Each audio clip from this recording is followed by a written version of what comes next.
C'est dimanche, donc c'est jour officiel de repos ou bien jour pour faire les comptes. Il est temps de regarder ce que les véhicules ont fait en termes de kilométrage, mais surtout passer en revue tous les chiffres de la semaine. Est-ce que tous les versements sont là? Est-ce qu'il y a eu des dépenses qu'on a oublié de noter? Est-ce que le véhicule est opérationnel? Ainsi de suite, ainsi de suite. Donc passer la semaine en revue. On doit être sur du 1000 km à peu près par semaine par voiture et 90 000. Ce qui correspond à 90 francs par kilomètre. Ça, c'est pour le revenu. Le bénéfice, on verra plus tard. Aucune dépense de prévue, donc le revenu sera sûrement égal au bénéfice cette semaine. Confirmons le kilométrage dans l'application de GPS. Lundi, une journée avec des pannes, mais pour le reste de la semaine, mardi, mercredi, tout le reste, c'est normal. On est donc entre 120 et 250 km. Donc c'est le premier truc que je vérifie pour m'assurer que le véhicule était opérationnel. Parce que non seulement il n'y a pas eu de panne, il y a eu un chauffeur et il a roulé. Donc les premières conditions sont remplies.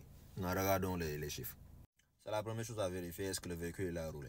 Maintenant que le total de kilométrage est à peu près là où on le veut, regardons pour les versements. On est sur de 57 000 pour cette voiture pour cette semaine au lieu de 90 000, ce qui représente à peu près 63% d'utilisation. Pour chaque voiture, vous voulez être dans les 60%.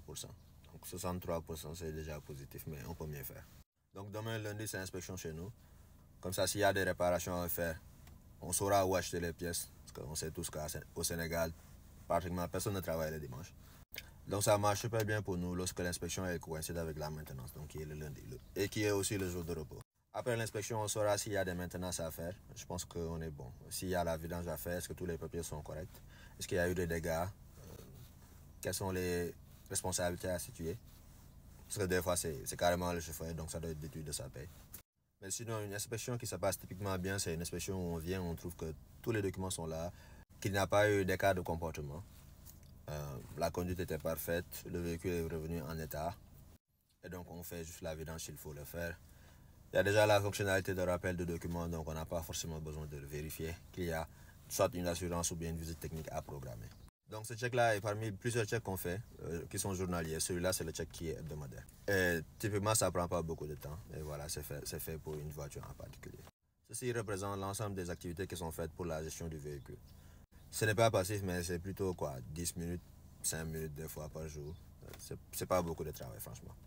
C'est en étant impliqué chaque jour que le résultat à la fin de la semaine, de la journée ou du mois ne va pas être une surprise, mais sera juste une question de temps pour arriver à un objectif.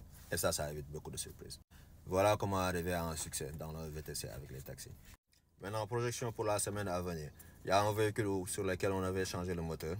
C'est en cours. Normalement, la prévision du mécanicien, c'est que ce soit prêt demain. Bien sûr, on a déjà parlé de comment faire une réparation, comment la programmer. Il faut toujours savoir ça finit quand. Donc la prévision, c'est que demain, le véhicule devient opérationnel. On fait les premiers tests.